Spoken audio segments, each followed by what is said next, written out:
While most of us walk past Jefferson nickels without a second glance, the coins we're featuring today have stunned the collecting world with their rarity and value. The 1981 and 1984 Jefferson nickels, seemingly ordinary coins that under specific circumstances can be worth thousands. These aren't ancient coins from centuries past, but modern errors that slipped through quality control at the U.S. Mint, making them accessible treasures that anyone might stumble upon. So check those coin jars and collection folders, because what looks like 5 cents might actually be your early retirement. Let's start with the 1981 Jefferson nickel, a coin that has an absolutely fascinating story behind its value. The early 1980s were a tumultuous time for the U.S. Mint. High inflation was driving up metal costs, production demands were intense, and quality control sometimes suffered as a result. This perfect storm of circumstances created what we now recognize as one of the most valuable modern-era coins. The 1981 nickel's story begins at the Philadelphia Mint, where no mint mark appears on these coins. During normal production, the Jefferson nickel design should be clearly struck with Felix Schlag's iconic portrait of Thomas Jefferson on the obverse and his Virginia home, Monticello, on the reverse. But in 1981, something extraordinary happened. Due to worn dies and production pressures, a small number of these nickels were struck with a dramatic doubling error. This doubling, known technically as a double die error, occurred during the die manufacturing process. The hub, which imprints the design onto the die, shifted slightly between impressions, creating a die with doubled features. When this defective die was used to strike coins, every nickel it produced carried this distinctive error. What makes the 1981 double die nickel so rare is that relatively few were produced before the error was discovered, and even fewer survived in circulation. The key identifying features that make this coin valuable are immediately apparent to the trained eye. Look closely at Jefferson's profile, particularly at his eye, ear, and the lettering of Liberty and the date. You'll see a clear secondary impression, almost like a shadow, offset slightly from the primary design. The doubling is most pronounced on Liberty and In God We Trust, where the letters appear to have phantoms of themselves. Unlike machine doubling or strike doubling, which can appear similar to novices, true double die errors show consistent doubling across the entire affected area. What's truly remarkable about the 1981 double die nickel is its current market value. While a standard 1981 Jefferson nickel is worth just face value or slightly more to collectors interested in completing sets, the double die variety commands astonishing prices. In uncirculated condition, these error coins have sold for $3,000 to $5,000 at auction. Even in circulated condition, if the doubling is strong and clearly visible, these nickels can easily fetch $1,000 to $2,500 depending on overall preservation. One particularly notable example sold at a heritage auction in 2018 for $4,700. This specimen, graded MS-65 by PCGS, Professional Coin Grading Service, showed exceptional doubling in pristine surfaces, making it a prime example of this error. The buyer, a serious error coin collector from Texas, later commented that he'd been searching for a premium example for over a decade. The value of this coin varies dramatically based on condition. Mint state examples, MS-60 to MS-70, are extremely scarce, as most of these coins entered circulation before the error was discovered. An MS-65 example might bring $4,000 to $5,000, while an MS-63 might sell for $2,500 to $3,500. Even in extremely fine condition, EF-40, with some wear but clear doubling, these coins command $800 to $1,200. The key factor in valuation isn't just overall wear, but how clearly the doubling presents. Some worn examples with spectacular doubling can outvalue better preserved coins with less prominent errors. There's an interesting story that circulates among collectors about the discovery of this error. In 1982, a bank teller in Ohio noticed something odd about a nickel in her cash drawer. Being an amateur coin collector, she recognized the doubling and set it aside. She later showed it to a local coin dealer who confirmed it was a significant error. Word spread quickly among the numismatic community, sparking a small-scale treasure hunt as collectors began scrutinizing rolls of nickels from 1981. The teller's coin, later graded -58 Australian dollars, sold for $1,800 in 1994, a tremendous return on a 5-cent investment. Another fascinating aspect of the 1981 double die nickel is that it's not uniformly doubled. The doubling is most prominent on certain portions of the obverse, creating what specialists call Class 1 doubling, where the secondary image is rotated slightly clockwise from the primary image. This specific type of doubling is considered more dramatic and desirable than other varieties. The 1981 double die nickel also challenges conventional wisdom about modern error coins. Many collectors assume that with modern minting technology, dramatic errors like double dies would be impossible or immediately caught.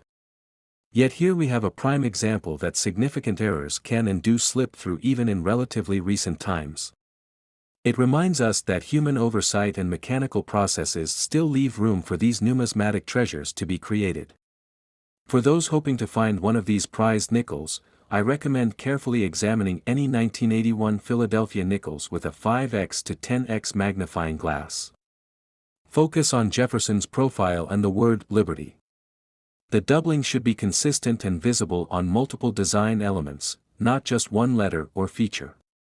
And remember, patience is key. Many collectors have searched through thousands of nickels before finding a single valuable error. What's particularly exciting about hunting for a 1981 double die nickel is the realistic possibility of success. Unlike many legendary rare coins that were recognized and hoarded immediately, these entered circulation and could still be found in pocket change, coin jars, or inherited collections. There are documented cases of these valuable coins being discovered as recently as 2021, proving that the hunt is far from over. In the world of numismatics, few thrills compare to discovering a rare error hiding in plain sight. The 1981 double die Jefferson nickel represents that perfect combination of rarity, visual appeal, and accessibility that makes coin collecting so addictive. It's not just a coin, it's a potential fortune waiting to be recognized by the right set of eyes. Now let's turn our attention to another modern rarity that has coin collectors frantically checking their collections, the 1984 Jefferson nickel.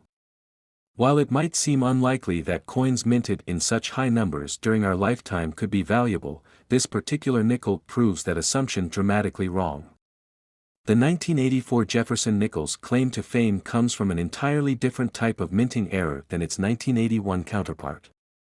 This isn't about doubling, but rather about an even more fundamental aspect of the coin, what it's made of. Jefferson nickels are typically composed of a copper-nickel alloy, 75% copper, 25% nickel, that gives them their distinctive silver-like appearance. However, in 1984, something extraordinary happened at the Philadelphia Mint.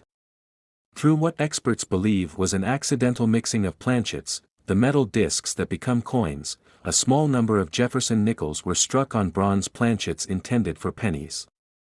Yes, you heard that correctly, nickels made from penny metal.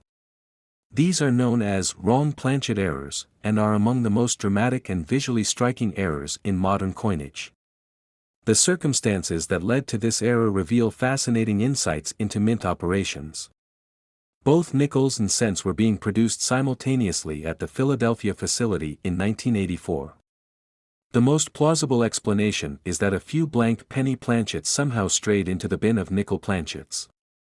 When these copper blanks went through the nickel striking process, they received all the proper Jefferson nickel design elements but on a copper-colored canvas. Identifying a 1984 bronze Jefferson nickel is relatively straightforward due to its distinctive appearance. Rather than the silver-colored surface of a normal nickel, these errors have the unmistakable copper-red color of a penny. They're also slightly smaller in diameter, 19.05 mm versus the standard 21.21 mm, and thinner than a regular nickel. When placed next to a normal 1984 Jefferson nickel, the difference is immediately apparent. Additionally, these bronze specimens weigh approximately 3.1 grams instead of the standard 5 grams for a nickel. What makes these coins particularly valuable is their extreme rarity. Numismatic experts estimate that fewer than 20 authentic examples exist, making this one of the scarcest modern U.S. coin errors. Each discovery becomes a major event in the coin collecting community. The Philadelphia Mint produced over 746 million nickels in 1984, so these wrong planchet errors represent an infinitesimally small fraction of the total production. The market value of these rarities reflects their scarcity. Confirmed authentic examples have sold for staggering amounts at public auction. In 2019, a 1984 bronze Jefferson nickel graded MS-64 red by PCGS sold for an astounding $21,150 at a Stack's Bowers auction. Another example, graded MS-63 by NGC, realized $14,100 at a heritage auction in 2017. Even examples with circulation where command premium prices, with an XF45 specimen selling for $7,200 in a private transaction reported by Coin World in 2020. Unlike many rare coins where condition is paramount, the 1984 bronze Jefferson nickel derives its primary value from its error status. While better preserved specimens naturally command higher prices, even heavily circulated examples that clearly show the error characteristics are highly valuable. A specimen graded fine 12 sold for $5,400 in 2018, demonstrating that with extreme rarities like this, the error itself trumps condition considerations. There's a captivating story behind the discovery of these bronze 1984 nickels. The first confirmed example wasn't actually identified until 1995, more than a decade after it was minted. A collector in Pennsylvania was sorting through rolls of nickels when he noticed an odd copper-colored coin with Jefferson's portrait. Initially thinking it might be a novelty item or an altered coin, he showed it to a local dealer who suspected it might be authentic. After professional authentication, it was confirmed as a genuine mint error. This discovery sparked a minor sensation, prompting other collectors to scrutinize their 1984 nickels more carefully. One particularly fascinating aspect of the 1984 bronze Jefferson nickel is how it challenges our perceptions of what's possible in modern coinage. Most collectors assume that with advanced quality control measures at the mint, such dramatic errors would be impossible in recent decades. Yet these coins prove that even with sophisticated systems, extraordinary mistakes can still occur. It gives hope to collectors that amazing discoveries remain possible even in modern coins. What makes the hunt for these bronze nickels particularly intriguing is that they could theoretically still be found in circulation. Since they look like peculiar copper-colored nickels, non-collectors might simply view them as oddities rather than valuable treasures. There's a real possibility that some examples remain in old coin jars or collections, unrecognized for what they truly are. Every year, a few more specimens surface, often from unexpected sources. I recall the story of a collector in Arizona who found one while helping his elderly mother clean out her home in 2016. She had a jar of odd coins she'd set aside over decades, and among them was a copper-colored Jefferson nickel. When authenticated, it turned out to be one of the finest known examples, eventually selling for over $15,000. Stories like this keep the dream alive for treasure hunters everywhere. Another interesting detail about these errors is that they actually sound different when dropped on a hard surface compared to regular nickels. The different metallic composition produces a higher pitched ring rather than the duller sound of a standard nickel. Experienced collectors sometimes use this acoustic test as a preliminary screening method when examining potential finds. For those hoping to find one of these rarities, I recommend checking rolls of nickels from the 1980s, particularly those that might have been set aside years ago. Pay special attention to any nickel that appears copper-colored, and consider the weight and diameter differences I mentioned. While the odds are admittedly slim, the potential reward makes it a worthwhile endeavor. And remember, always have suspicious finds authenticated by reputable grading services like PCGS or NGC, as counterfeits do exist. The 1984 bronze Jefferson nickel represents the perfect storm of numismatic interest, extreme rarity, visual distinctiveness, an interesting mint error story, and significant value. It's proof that even in our lifetime, coins with tremendous collector value were created and entered circulation.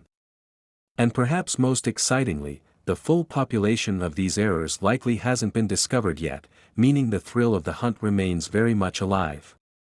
So there you have it, two seemingly ordinary Jefferson nickels from the 1980s that could be worth thousands or even tens of thousands of dollars. The 1981 double die and the 1984 bronze wrong planchet error represent some of the most valuable modern U.S. coins, and both could theoretically still be found in circulation or tucked away in collections. What makes these coins particularly special is that they're from our lifetime, not some distant century when coinage was produced with primitive technology. They remind us that in the world of numismatics, extraordinary treasures can emerge from the most ordinary places. Whether you're a seasoned collector or someone who just happened to set aside some loose change over the years, these nickels are worth looking for. Before we wrap up today's episode, I want to emphasize that authentication is crucial with high-value error coins like these. The market has seen its share of altered coins and counterfeits, so always have potential finds verified by respected third-party grading services. The modest cost of authentication is well worth it when you consider the potential value at stake. Thanks for joining me on this numismatic treasure hunt today. Remember to check those coin jars, search through old collections, and keep your eyes open for these valuable modern rarities. Who knows, your financial fortune might be hiding in plain sight, worth not just 5 cents, but thousands of dollars. Until next time, happy hunting.